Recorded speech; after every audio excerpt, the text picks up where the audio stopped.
everybody. Welcome to the crew. I'm Don Zoldi, your co-host with Mike Peel. So great to see you all out there. Somebody listening to us in the background right there. So anyway, I don't know if everybody heard that, but Don Zoldi here. We are with the full crew, and we are so excited to have you all with us today for our very first live stream. And we have incredible guests today. So I'm going to hand it over to my co-host, Mike Peel, who's going to go ahead and tee this day up. Yeah, so our guests almost need no introduction. We're going to have them talk about themselves a little bit. We're going to start with top over here, over there, Romeo Durscher, Senior Vice President now of Auterion. Well, you know, it's a holiday here, and I feel like I'm in holiday mood. It's a wonderful morning or afternoon, wherever you are. Thank you for having me on the show. Don, Mike, Miriam, it seems like we just saw each other a few weeks ago. We did. That's why. Such a small world, right? Drone world, anyway, where we're all from. So another dronerati, we got Miriam McNabb, co-founder of Drone Life and Other Properties, right?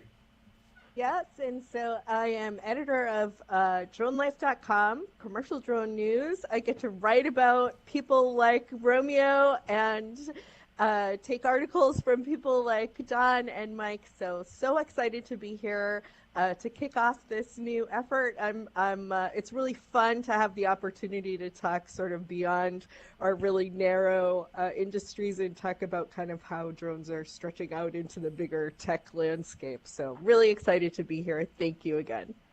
Yeah, and absolutely.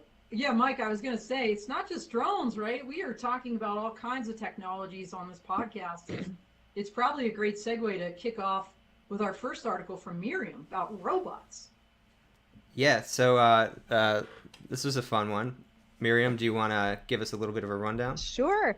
So we each got to choose an article to talk about, and this one really struck me. From baristas to inspectors, Singapore's robot workforce plugs labor gaps. And I really had a question about this because they talked about two different things in the article. They talked about using Boston Dynamics Spot to do industrial inspections. Now, as Romeo mentioned, we all got to be together at a show. We've seen the Spot robot, four-legged robot in action. There were a lot really this year. Impressive. It's incredible. You know, the ability to do these sort of dark, dirty, dangerous jobs. It's got four legs, which allows it to travel over rough terrain. Really impressive. It's got a lot of utility. Yes, it looks like a dog and it's actually pretty cute, but it has a ton of utility. Now, the other thing they were talking about is putting robotic baristas in public train stations. And that one I kind of had to question because I was thinking, okay, I can totally see the point of putting robotics like Spot into industrial places. Yes, you have labor gaps, you have workforce issues. We have that here in the United States also. But at what point, why don't you just have a coffee vending machine, right? Like we don't have as much in the US, but whenever I travel to Europe and the Netherlands, you know, they have these great coffee machines where you can choose anything. You can choose a latte or an Americano or a milk coffee, they call it. I love that. But, you know, they have these machines where you can just put your credit card in and get yourself a coffee. Why do we need a robot to do that? And so it's kind of interesting. What exactly are we using these robots for? Are we using them to just produce a coffee in an automated way? Or are we using them for something different? And then Romeo came up with a great point about this. Romeo, talk about what you saw in the airborne. There it is. That is just freak of nature. In this video, if you look in the article, there's a video, and in the video it shows this robot that's in the library and it scans books, and then suddenly you see a side shot of that robot and it has glasses on and eyes painted on it to humanize this robot, and that reminded me of San Jose Airport, heart of Silicon Valley, 2016. This robot here was in the airport. It had a little pad where it was stationed, and to get it started, you had to do something. Now, this robot had an artificial face of a young girl, and on the below where the chest and belly area is, there's a big screen, and it says on it, or it said on it, to get started, press my belly. That's And I almost thought that creepy. was so Like I have creepy. to say, Not almost. That is almost creepy. Should have Yeah. been some product testing there. it's like, Yeah, so- tickle me so- Elmo. Why we have the need to humanize these robots, and I agree with you, Miriam. The latte machine. Okay, there is really no need for this multi-armed robot to come into place. On a cruise ship recently, I saw a cocktail making robot, and that I kind of thought was really cool, because here you have these different ingredients, these different bottles that come from different shelves, and so it's kind of cool to watch this. But what's really cool is because every single drink, so my favorite off-duty drink is a White Russian or a White Oh, Ukrainian. you heard I it guess. here, Romeo. Right, white Ukrainian. Now Next- that's Next conference, you know what to buy him. Exactly. Every single one tasted exactly the same because it's done standardized. So now that is something good or something bad, because usually the human bartender puts his or her own flavors into those drinks. Now you replace that individual with a robot, you have a very, very standardized experience. So that can be good or bad. Well, and when you think about bartenders, almost classic, right? This idea of people like interacting with bartenders. I mean, heck, they did a whole movie about this back in the day. with right. Tom I Cruise, was right? Tom Cocktails. Cruise. Woo! Yeah, I'm thinking that too. Like, I'd rather have Tom Cruise, shaking up my cocktail any day. But to the point about kind of humanizing these robots, like I'm sure there is a point to that, right? And Mike, I think you have a little, yeah, there you go, a link. So there's a company called Digital Dream Labs, and they're making this little tiny robot called the Vector. And you can see its eyes right there, the two little green glowing ones. But what you don't see, and there are videos on their website, so I'd commend for you to kind of go and check it out. It blinks, right? It has it's not just the image of the face, press my belly, or like a painted on glasses, like in the other one that we had just heard about in the library there in Singapore. This one actually emotes. So this one actually has artificial intelligence on board. Now, right now, it's not being used for functionalities like Miriam mentioned, whether it's construction, like Spot, or baristas, or even library scanning. This is purely social robotics. This concept is you now have a little buddy that when you come home, if you don't have a dog or a cat because you work too many hours, because some of us do, you have your little robot that greets you at the door. And this little guy will talk to you. He will learn from you, like what all about you, and that is your little buddy. So I don't know. What do y'all think about this one? Well, like I said before, I'm not sure if I think that's genius or the saddest thing that I've ever heard. And I'm not sure, because I do think that, sometimes I think that the level of automation and electronics and smartphones and computation that we have in our lives has maybe reached a high point, and we need to just get out into the park and talk to our friends, but I don't know. I can see a point of sort of personifying things, like for children, to make it less intimidating, welcome to the library, things like that. If you to make things less intimidating. But I don't know about social robotics. I'm not sure. And I also feel like if you can execute a complex operation like mixing a cocktail, I mean, come on, how many ingredients does a Long Island iced tea have? A lot. I don't know. Then that probably has other applications which may be higher up on the needs scale than creating the perfect Long Island iced tea. Like you might be able to be working in a factory creating medicines or something like that. Producing medicines rather. But yeah, I don't know about the aspect of social robotics. I'm not sure what the use cases are. I mean, Well, other I than could, companionship. I could think of one maybe. So imagine a scenario in a remote environment where, say, maybe somebody's trapped, and maybe this is a great segue to Romeo's article, which involves wildlife and the use of a drone in a particular scenario. We'll get to that in a second. But imagine a scenario where it's a human that is trapped somewhere, maybe in the woods, maybe even on the water, or something. Let's say woods, be easier because I don't think this thing floats yet or is waterproof. But so the drone maybe can talk to you, right? Maybe it drops the little robot down, and it can like engage with you and keep you calm. Like I could see where maybe a human can't reach that place, and then you have something nearby that can maybe give you instructions or keep you calm and talk to you, and actually has a little face that will blink, and like it'll make it feel a little more real than just a voice coming from a machine. That I don't know. There could be serious uses for that in like public safety or even military applications. I could think Yep. of on the battlefield. Why, Miriam? Why send in a real dog if you could send in, a drone dog? But guess what? None of those dogs we're talking about have heads.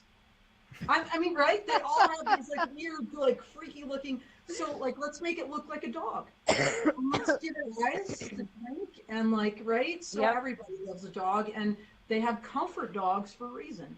Yeah, Yeah. but so to interject on, there's I think the barrier that we really need to discuss is when to humanize and why to humanize, right? Yeah. So, it's funny because Miriam's example of the barista versus the bartender, when Romeo described it, it had that cool kind of novel effect to it. How long that lasts is one thing. You could probably ride that out as a brand for a little bit of time. But do people default back to wanting to interact with a human for that type of interaction or not? A perfect example would be like a movie theater. I don't need this 16-year-old kid who's chewing gum and texting on their phone. I'd rather just go up to the terminal, get my ticket, and go in. I'm always reminded of my second trip to San Francisco, because this is such a San Francisco image.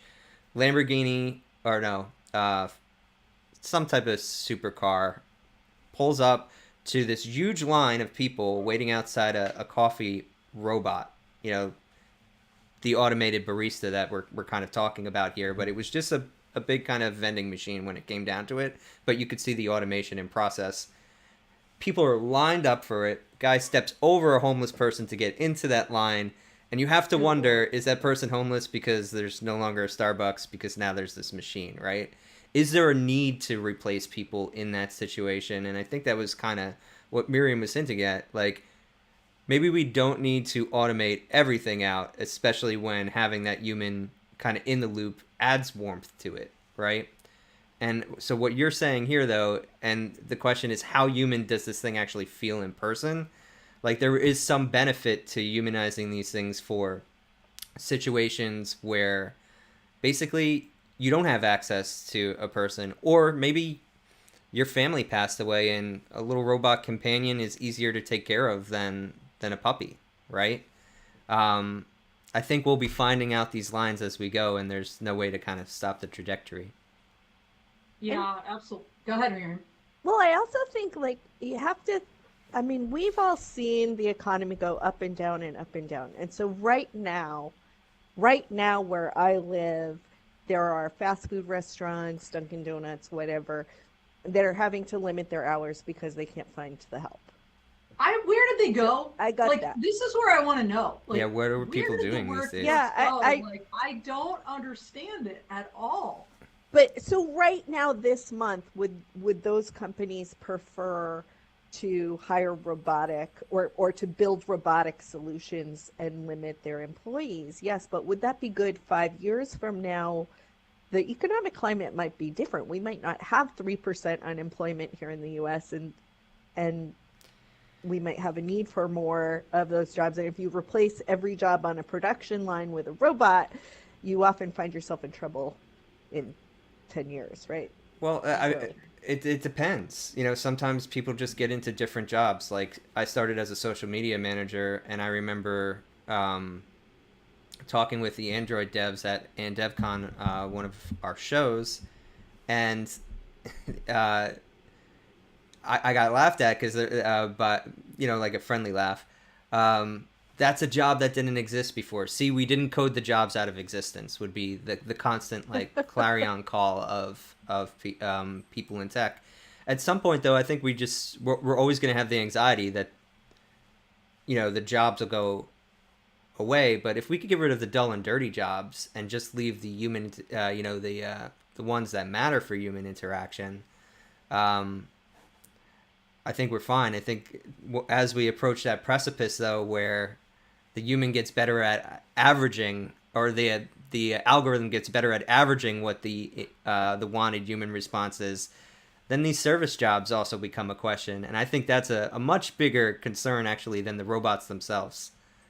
Well, Mike, I was going to say it's not just the dull and dirty, right? It's the difficult, dangerous, and sometimes it's safer actually to use a robot. I think that's a great segue into Romeo's piece, because in this piece we talk a little bit about wildlife and safety of this particular animal. So Romeo, over to you on this one.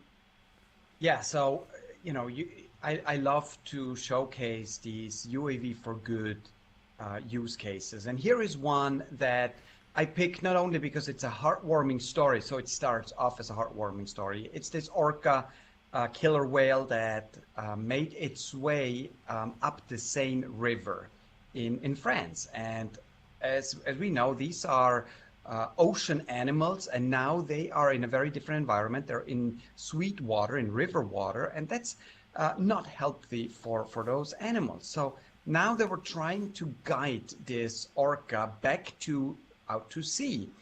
And that's not an easy task. The animal is already in distress. And so what do you do?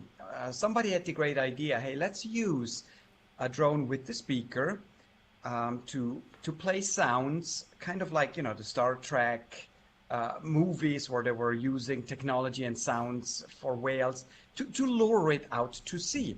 And I really loved this concept because it also kind of sent me back in time, also to 2016, when I was pushing so hard that we put a speaker on a Mavic drone.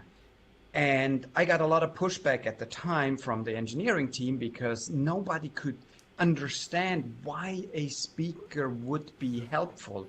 And once we finally convinced everyone in R&D, and once we finally had these speakers available, the market reacted the very same way. And I remember the day the Mavic 2 Enterprise was released with a speaker, a lot of people were commenting on DJI has lost its way. They are not creative anymore. A speaker, nothing can be done with a speaker. And that to me was extremely not challenging, but fascinating, because we had reached a point in time where we started to add sensors, not just camera to drones, sensors either that send something out or pick other sensors. And that was a big change, in my opinion. Now, in this particular story, unfortunately, the drone with the speaker did not achieve its purpose. Unfortunately, the orca was already too distressed, and a couple days later, it was decided that they had to, in essence, deal with the orca in a different way and euthanize it. So it was a sad story at the end, but again, it showed that we can utilize existing technologies in ways that we didn't intend. And that to me is the fascinating piece, that we're starting to add these different types of sensors to platforms, and things have to become plug and play for it to be successful. Yeah, absolutely. I mean, Romeo, you're exactly right. It depends on the use case, right? We always talk about public perception, and as you said, this is it wound up being sad in the end, but the whale didn't die because it was stressed out from orca noises coming from a drone or trying to guide it home. It died because it got what they call, I think, black fungus, which they believe, and they'll learn more from an autopsy, occurred before it even made its way into that river, and likely caused it to be disoriented and be so sick already before it wandered, into deep into Paris, or into France on that river. Well, Miriam, maybe you comment on this, because we saw early in COVID people using, like, law enforcement as an example. We talk about public perception. Law enforcement using drones to yell at people to get, using speakers to go home, like, get back in your houses, go away, you're supposed to be quarantined. So that didn't go over so well, did it? Well, no. And I have to say that that particular example always infuriated me. And Romeo will know, because I wrote an article saying sort of no good deed goes unpunished, because those drones were donated to a law enforcement agency who decided on their own what to use them for. And actually, if you think about this, maybe their messaging was a little bit off, but we were in a pandemic. We were trying to keep our distance. So having a drone fly overhead instead of having officers go up to people, it actually made a lot of sense. But what infuriated me about that one was the politician who said drones are yelling at people. I'm like, okay, we're not in a sci-fi movie. The drone doesn't do anything, okay? The drone is operated by somebody else who decided what to do with it, okay? This is, come on, you're watching too much TV here. But I have seen, because, I get so many stories across my desk, and the wildlife arena in Africa, I have seen drones used with speakers specifically to keep elephants, I think it was, out of crops, out of fields. And this is a very challenging thing when people are growing subsistence crops, when they rely on those crops to survive. It's very difficult to say, hey, don't shoot or harm the animal that is coming through and crushing your entire harvest, right? So they're trying to balance sort of protecting the wildlife with protecting people's livelihoods. And what they found is that drones emitting the sound of a swarm of bees will keep the animals away. The animals don't want to go. Away. Yes, exactly, right? So this is, maybe that's what the cops should have used with rather than saying get off the street. Yes, and there are other examples. So, for example, Brink drones. I love what they're doing. They have a drone that they use in emergency situations. They have communications on that drone. So the ability to communicate with someone, and in this case, we're talking about a sort of law enforcement engagement, but the ability to communicate has been proven over and over again to reduce harm to all parties. If you can communicate with someone, you have immediately increased your chances of a successful outcome that is an outcome with no harm to any party. So this is really important. I think there are so many good uses, and it's a little bit in the drone industry, because the drone industry is developing so fast. When we were first in the drone industry, people would say, you guys are a solution looking for a problem. But now it's more like, if you build it, they'll come, because once you put a loudspeaker on it, 1 million people think of great reasons to use that, and ways in which, the ability to communicate something from a distance can be really useful. Yeah, I mean, go ahead, Romeo. Yeah, and this is so fascinating, because I lived through those donations for COVID and all the backlash and all the positive that we learned from it. And the whole purpose was that we also learn what works and what doesn't work. But one thing that always stuck with me was, if we look at law enforcement, so we have the megaphones where people hold it up and they, say something and people hear it. Then we have the speaker systems on police cars. If highway patrol wants you to pull over, they have the ability to very loudly announce themselves. And we have speakers on helicopters. So the Right. concept of speakers on mobile vehicles is nothing new. Yet Right. on a drone, it With was all the like the connotation, right? world was coming to an end. The Oh, Yeah. drones are screaming at people. I So the know, drones are really. well, No and sense. Makes no Mary, sense. back to your point with kind of law enforcement. I mean, when I did a piece, Iris Automation is working with the city of Reno and part of that Beyond program for swift water rescue operations using drones, and just the time savings and so many benefits to doing something like that. But that water is loud. I mean, Yeah. if you're in that water and you have a drone overhead, that's going to give you some comfort that, okay, somebody might be watching me, assuming you have some wits about you. But that drone probably will have to scream to really, for that individual to hear. And in that circumstance, like, that's probably okay, right? Because if it's, we see you, like, please be calm, help is on the way. Even if other people hear that, like, I think that, and as you said, this idea of communicating with people greatly increases the likelihood of a positive outcome, and especially in a swift water rescue scenario. From what I understand, not only the coldness of the water, just the stress people get under, they panic. The biggest reason people drown, I learned, is they panic when they don't think anyone will save them. And so seeing something, hearing something, knowing help is on the way, I think right there might flip a switch in someone's brain and make them at least, kind of like, okay, Yes. I'm not going to Tell me what to do. tell I me would what. want somebody to tell me what to do. Right. So- And, oh, by the way, and I know, I think you both know her, Jackie Jamovic, right, from Hover UAV in Australia, do incredible things, has been for a while. First, they had the shark cam that she kind of, let's just call it, invented or developed, right, where they're spotting sharks. But over time, they used the drone, the lifeguards were using the drone to go out and drop life preservers to people because they could get the drone out much quicker than they could row out there on the water.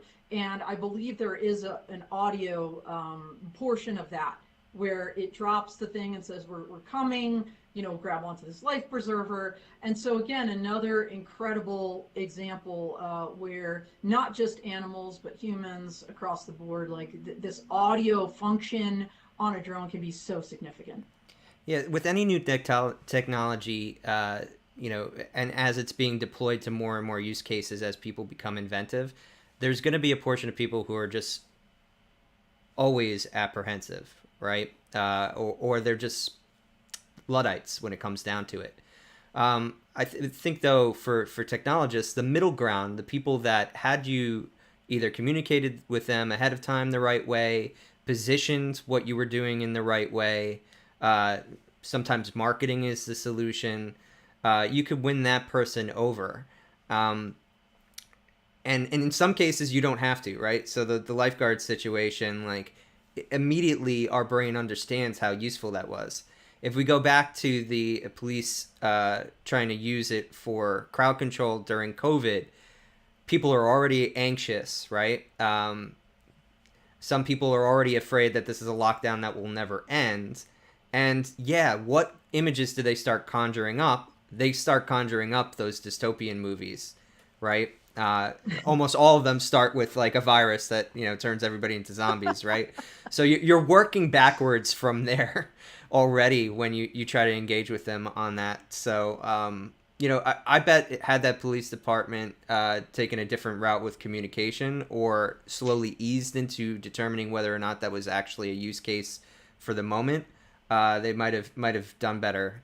But I always kind of think back to something that Vic Moss said to me on one of the Interdrone podcasts, which was, if you have to understand, like, legally, a drone is no different than a camera on a really tall stick. So even though the perception is different, that's the actual implementation that's happening. So we got Romeo made such a good point about it's the same as on a helicopter or except you can't get a helicopter out there that fast. Right. Proximity, though. I mean, that's one difference, right? So you're above the person's head, but you're closer. So I would love to take this moment to maybe transition to that case, because we're talking about Are drones qualitatively different than a helicopter, than a camera on a helicopter, or a camera on a crewed aircraft, or even on a stick? So for those that have been following this case, one of the first ones involving the Fourth Amendment out there in the state of Michigan, Lakewood Township versus Maxon, there was a new development in the past week that maybe significant, maybe not. Bottom line is that the fat lady hasn't sung on this. But the significance of the case revolves around the fact that it is one of the first ones grappling with the Fourth Amendment privacy in the context of a drone. And just super quick, by the way, Jonathan Ruprecht, if you follow him on his website, his blog, Ruprecht Law, he's got a pretty good summary, and he actually posts up the whole appellate decision. The Supreme Court of Michigan recently issued an order. And so let me just tell you where we are now and real quick where we were, and then I'd love to hear everybody's thoughts because I know everybody has thoughts. Okay, so where we are now is the case bubbled up to the Michigan Supreme Court, who's now kicked it back down to the appellate court to address one single issue, which is whether or not the Fourth Amendment exclusionary rule applies in non-criminal cases. Why do you care? Because the Lakewood Township is not law enforcement. What they did was they hired a private pilot to use his drone to fly in a way where it was not visible to the public other than from an aerial view, to basically take imagery over a period of time persistently of these people, the Maxon's backyard. They essentially had a junkyard back there. There's a long history of strife between the Maxons and this township, and that evidence was used against them in a kind of a zoning-like hearing, administrative, non-criminal hearing, and they were going to fine the Maxons significantly. So property interests, not life or liberty, when you're thinking about due process. And the appellate court said, no, they should have got a warrant. Okay, they could have got a warrant. They didn't get a warrant. We're going to go ahead and strike this down. It got appealed. Like I said, the Supreme Court has now kicked it back down, said, okay, assuming they violated the Fourth Amendment requirement for the warrant, does the exclusionary rule, which is basically a remedy for violating the Fourth Amendment, does it even apply here? So it's a really technical, nuanced issue, but let's talk about this whole idea of, does the Fourth Amendment apply? Like this whole idea of privacy from a drone versus from a stick, a camera on a stick versus from a helicopter, because the Supreme Court of the United States has never ruled on a drone case specifically, but they have ruled on helicopter criminal cases and aircraft criminal cases where law enforcement has snapped pictures, used it against people that ultimately went to jail. So let's see. Miriam, looks like you're chomping the bit. Let's go with you first. She's chomping. She's like, I want to talk about it. Oh, it is. I have to say, this is something I have strong feelings about. So, for what it's worth, only my opinion. Okay, I am.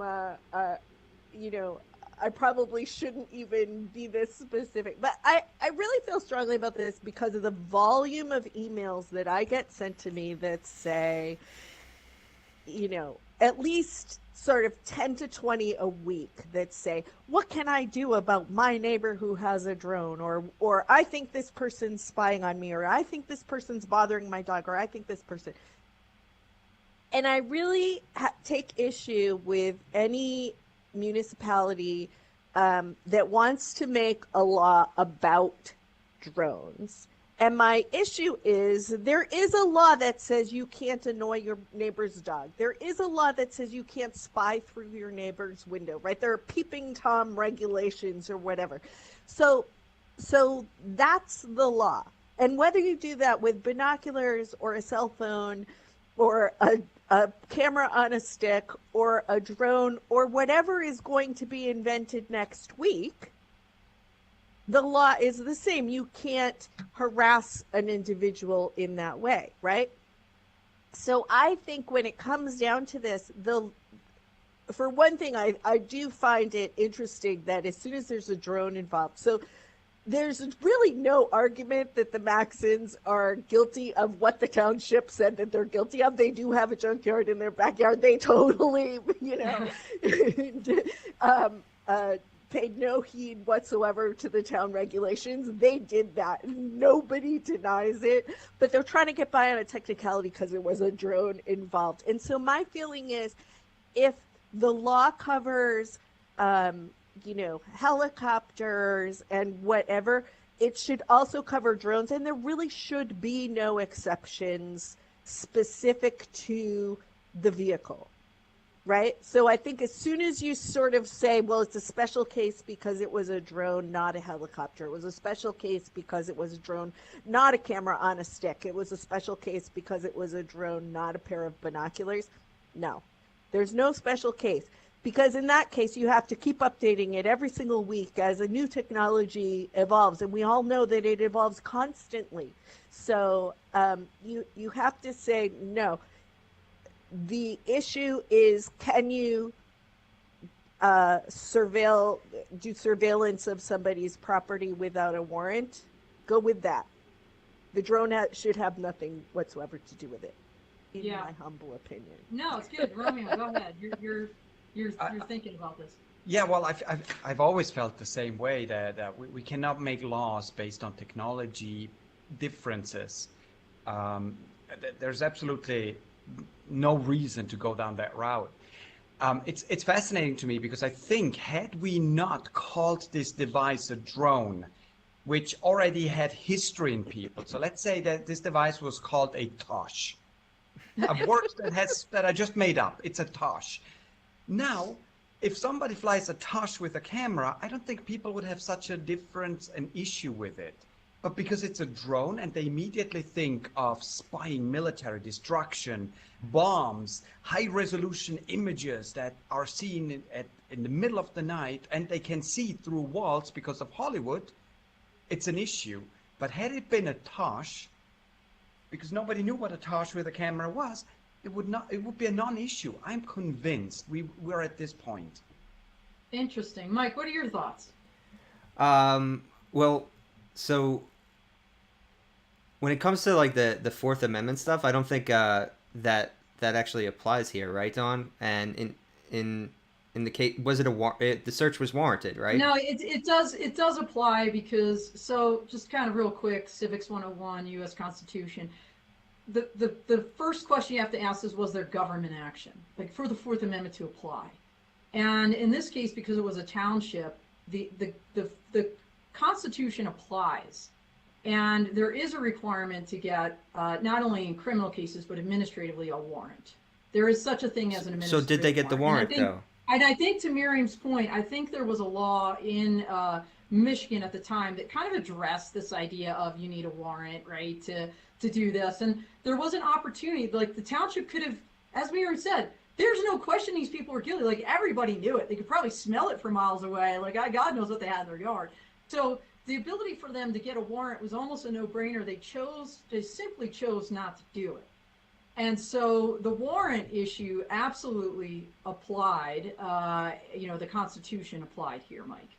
Yeah, so just also thinking about it, like, what's the difference between readily accessible satellite imagery, like Google Earth, versus the drone in this situation? So that's like where this kind of becomes a little gray. I want to take that, because so Jason Chris from Class G posted up something about the Fourth Amendment yesterday, and we were kind of like back and forth, and some guy said exactly that, Mike. He said, I don't get the difference between this and the satellite imagery. And the difference between this and satellite imagery is that I'm hoping that NRO, that or the private companies that are throwing up all these like low altitude or LEO satellites, right? Low Earth orbit satellites. They're not specifically targeting people. In other words, Google Earth might take a large, wide area image for mapping purposes, and there might be humans in there, your house might be in there, maybe even your car. Theoretically, they're blurring those license plates. You can't see like the person's face or personally identifiable information. It's kind of qualitatively different when you are very specifically targeting someone. Now, can they do that from a satellite? Absolutely. Does that change the picture of whether a warrant is required or not? I would say it does. Because right. It's one thing that's what I was thinking. And scoop in stuff. That's called incidental collection. And to specifically target somebody with the intent of using that evidence or information against them to either, take away their liberty interests, like put them in jail, or their property interests by taking their money. So that's what the Constitution. So in this specific instance, there are your choices to be that invasive are camera on a stick and drone, and the cops chose camera on a stick. No, or they could use a helicopter. No, they chose drone. Oh yeah, helicopter too. Yeah, they could use a helicopter, but right? And that's very expensive. So and I think this is what Miriam's point is. Those Supreme Court cases involving helicopters, basically the Supreme Court has said, good to go. Like, you can use that marijuana evidence, one was a greenhouse that they took pictures of. The other one, I think, was just growing in the backyard or something. And they said, yeah, it's good to go. And it was kind of a public, it was more like a, what was it called? I'm sorry, I don't remember off the top. Something like a public field. It was like a definite exception to the warrant requirement that applied in those cases. But I want to get back to Romeo's point about not having specific laws for specific technologies, because very important point. There are a lot of laws popping up, Romeo, not just in the United States and Europe. Artificial intelligence, like people are right. I think EU just came out with a draft, if not draft, an actual AI law. And specifically as it applies, I think, to gathering information for job applicants. You apply, they run these algorithms, collect all kinds of data. It's a little different than the visual stuff, but nevertheless, like, specific laws are cropping up to address specific advanced technologies. But I think that's AI. AI is not just software. So to me, AI doesn't fall under just the software umbrella. This is a very, very specific piece of software that does something very, very specific with data. So I think this is very appropriate. It's the whole thing is so fascinating. Also the privacy. People that are saying, and I had this very recently here in Europe, a discussion. I overheard a discussion of an individual who was flying a drone over a river, and a person that approached the pilot, and I was maybe 30 feet away observing and listening. And it was so fascinating because the person was really upset because she felt her privacy was invaded by this drone. And the drone operator was trying to convey to her that, you're out in public. And she could not understand that her expectation of privacy out in public is very different than in her house. And she would always argue back with, but this same drone can come and look into my kitchen window. So combining the two. And it was so that makes no sense. But here's my question, Romeo. I'm out in public having a conversation with somebody, but can someone 30 feet away hear me?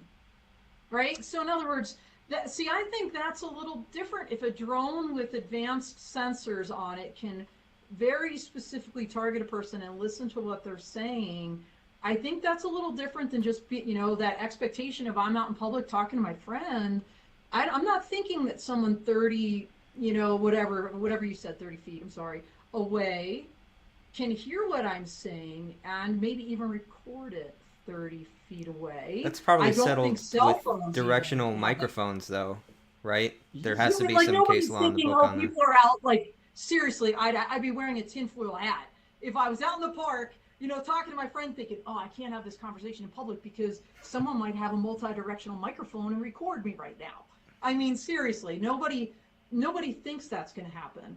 And I think it's a little, I don't know, these issues are hard. These are hard, and we could talk all day long about them. But Mike, I think there's some folks in the chat you wanted to shout out to real quick. Yeah, so I'm going to go from top to bottom from what's happened so far. So Chris Wedgeworth talking about our little robot friends earlier, should be easy to potty train.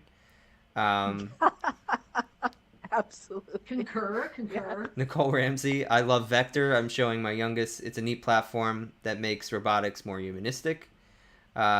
Arian Denny, great panel. Thanks for the thoughtful discussions. It will be interesting to watch the drone industry adapt and grow. And we got Chris again with Now I Want a Tosh. Well, Romeo, when you said Tosh, my head went to that show that used to be on TV, Tosh.0. Daniel Tosh. It was really rude. Tosh 2.0 or whatever. I'm not sure I want a Tosh if it's going to be like that. But, What I was thinking of was, unfortunately, it was a fail, right? Those of us who've been tracking the industry, the Lily. Remember that, the Lily drone? Yeah, the Lily drone. And it had the eye. It really had a cute face, and it was called the Lily. It was I want one. I've seen the little love bug. Cars unfortunately, with became eyelashes. infamous Some of for which are being a pink, and I'm like, Kickstarter fail, but right. I'm like, that They was eventually not- did come out, right? Like I they think so, failed. in some form, But- but it was really quite adorable, and it had an adorable name. Well, But this hey, actually there's something was- else that happened this week, and I'm kind of throwing here a curveball in it. But Yes. 4 days ago, Exxon announced that they're doing their taser drone, Oh my gosh. Oh. and Great headline. yes, it was a great headline. Now, okay, so I have to go back in time again. Before we were the first company that approached, or the first drone company that approached at the time Exxon to work together on a project. And my idea was more on the data side. And even at that time, 5 years ago, or 4.5 years ago, the talk came up, well, we could potentially put a taser on a drone. But it got quickly swept under the rug. And today, this comes back up. And So why does Exxon need a taser, Romeo? Well, okay, so the School thinking shooting. behind it is if you Excellent. have a school shooting and you can quickly get a drone in it, you have an additional tool. Now, that's a complete, in my opinion, you're trying to find a solution, or a use case for something that is really not needed.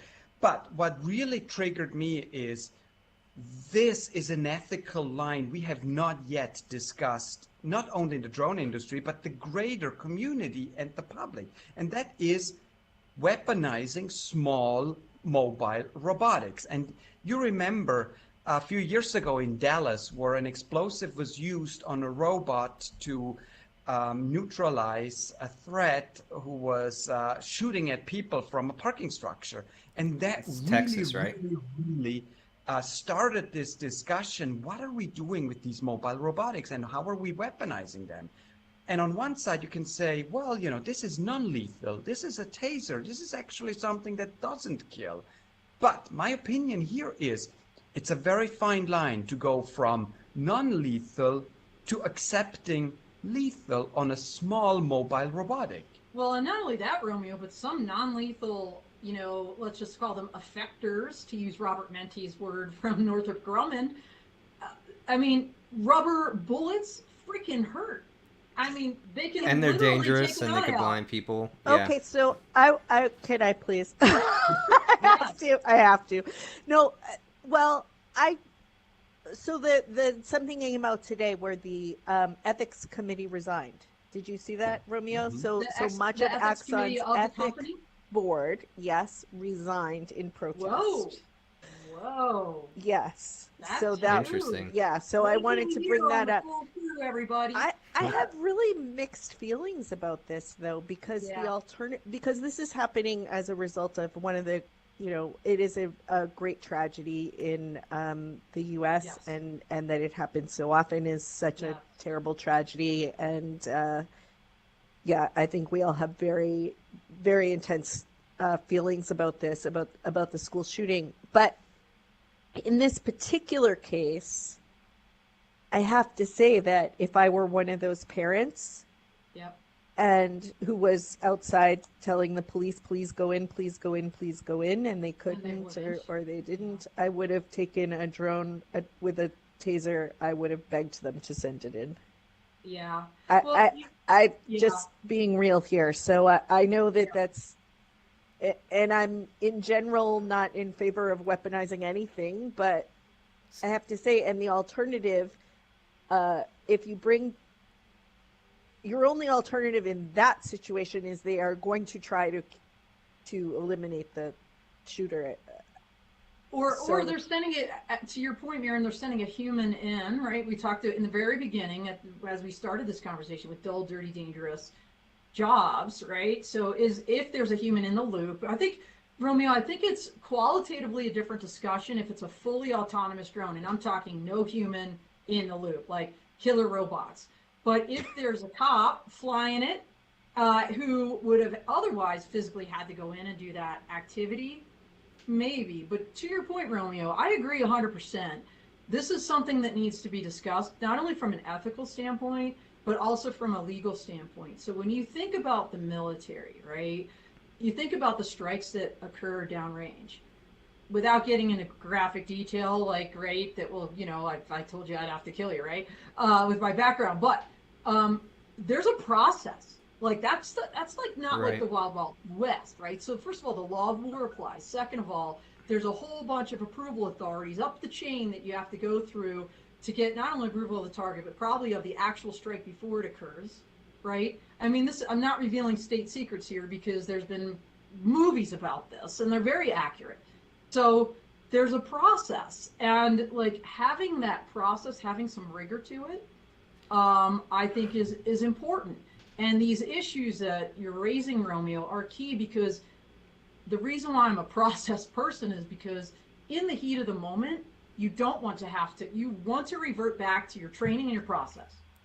And as long as that training and process are vetted and legit, and can save lives and are done carefully. Now, are there going to be probably problems that happen? Sure.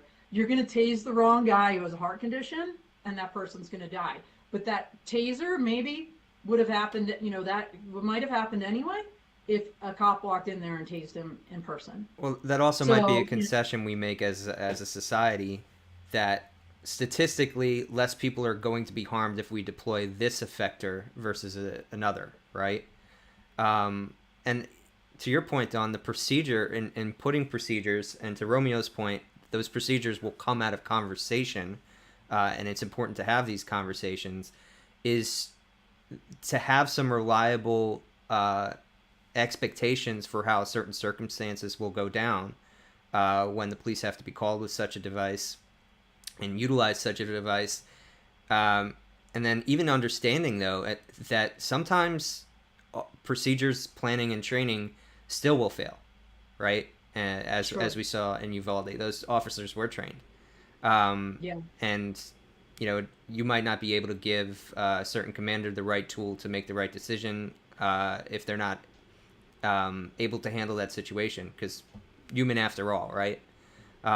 So important discussions will have to be had, and important procedures will have to be put in place if we're going to accept this, because otherwise there will be a public backlash that will actually disallow us from using these tools in the situations where they would be most necessary to deploy.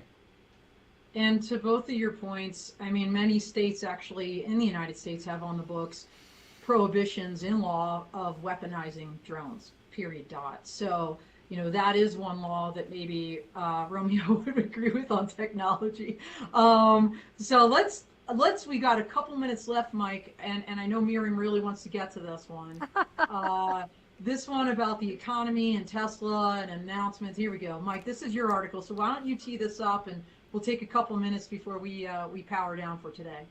So, it's hard not to grab an Elon Musk headline because they get so many eyeballs on them. But I thought this one was important for once because it said he wanted to cut 10% of Tesla jobs. And it's actually not the only headline like this.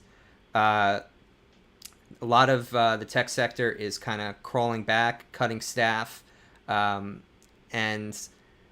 I mean, this has a lot to do with the economy, right? You can't get free money from the Fed anymore. 0% rates are over. And we've been so used to almost an insane growth-minded tech sector.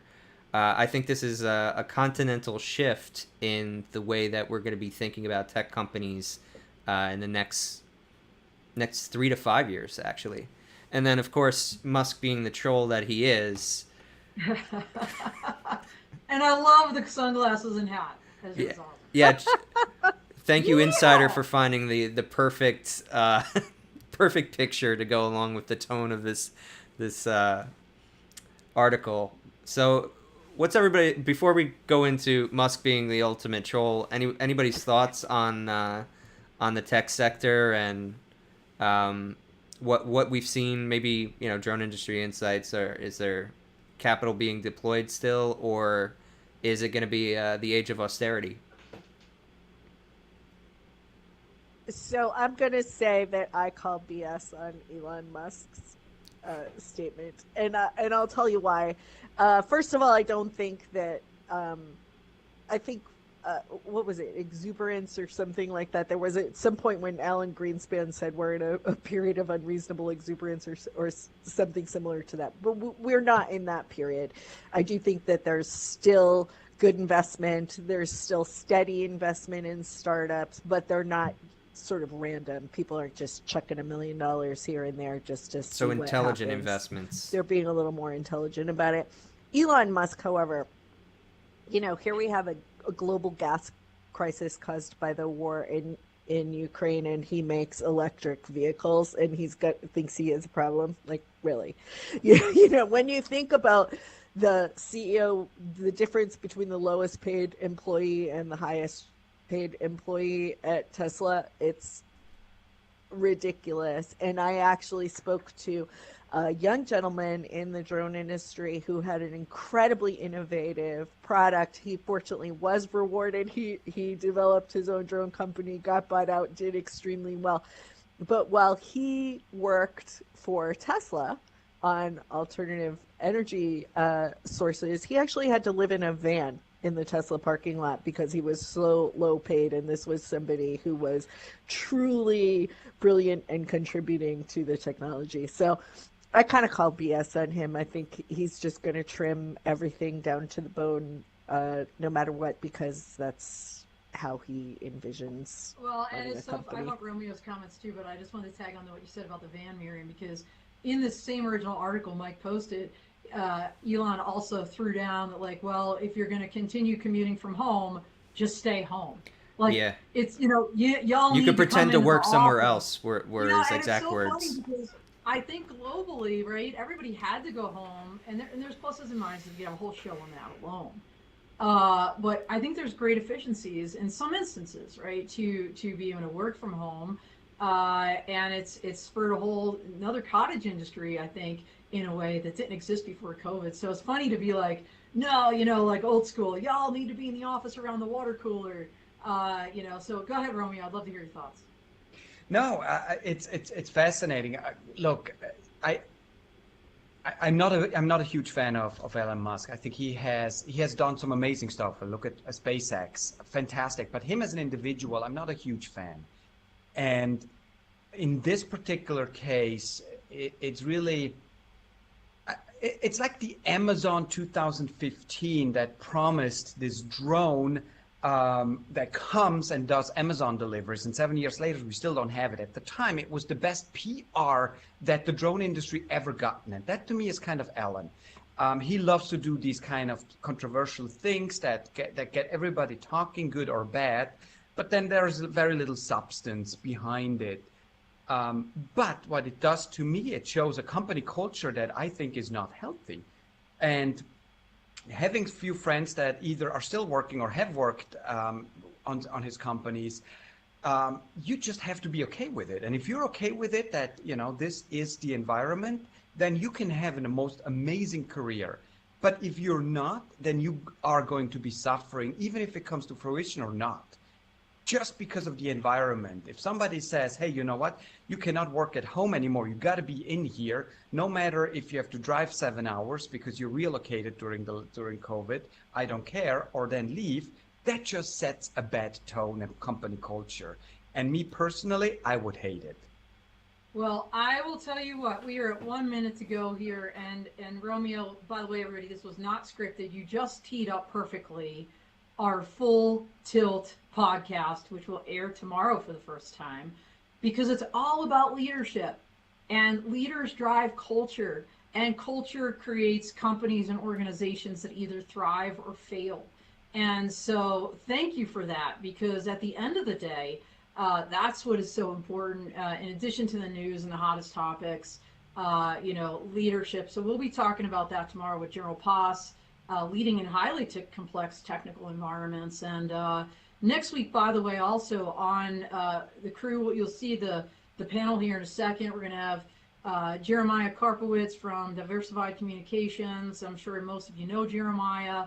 Also another media maven like Miriam. And then we have Savannah Haran, the senior robotics engineer at the Phoenix Group. She was our number 2, literally our second podcast of the year on Dawn of Drones, and is still ranked number 2 in popularity. So join us on the crew next week with that. And then on next Tuesday, we're going to have a full crew Twitter Spaces with Ramon Roche from the Drone Code Foundation and Ed Bucas from Votix. And you haven't heard about Votix, look them up. They're doing this thing called drone orchestration. It's a thing, and it's cool. So join us next week. And I just wanted to say thank you, Miriam and Romeo. This was so fun and awesome because of you. So we really appreciate you being our very first guest ever on the crew. Thanks for having me. Yeah, this was fun, and it was like a nice little, come together again after, 5 weeks ago when we all saw each other in Florida. Absolutely. So thanks, and we'll be in touch soon. Also, join us on the Dawn of Drones on Wednesday. We're continuing our Emerging Leaders Month, and it's going to be great. We'll have Arium Analytics with their Robird. Yeah, check it out. See you then.